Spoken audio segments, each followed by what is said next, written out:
সংলগ্ন এলাকায় দিনটা শুরু হয়েছিল তুলনামূলকভাবে মনোরম আবহাওয়ার মধ্য দিয়ে।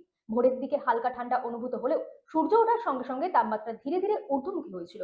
আবহাওয়া অফিস সূত্রে জানা গেছে, আজ আকাশ মূলত পরিষ্কার ছিল, তবে দুপুরের দিকে আংশিক মেঘের আনাগোনা দেখা গিয়েছিল। আজ কলকাতা ও সংলগ্ন এলাকায় দিনের শুরুটা হয়েছিল তুলনামূলকভাবে মনোরম আবহাওয়ার মধ্য দিয়ে। ভোরের দিকে হালকা ঠান্ডা অনুভূত হলেও সূর্য ওঠার সঙ্গে সঙ্গে তাপমাত্রা ধীরে ধীরে ঊর্ধ্বমুখী হতে শুরু করেছিল।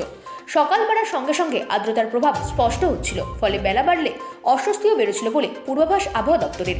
আবহাওয়া অফিস সূত্রে জানা গেছে, আজ আকাশ মূলত পরিষ্কার ছিল, তবে দুপুরের দিকে আংশিক মেঘের আনাগোনা দেখা গিয়েছিল। বৃষ্টির সম্ভাবনা আপাতত কম হলেও বাতাসের জলীয় বাষ্পের পরিমাণ বেশি থাকায় ভ্যাপসা গরম অনুভূত হয়েছিল।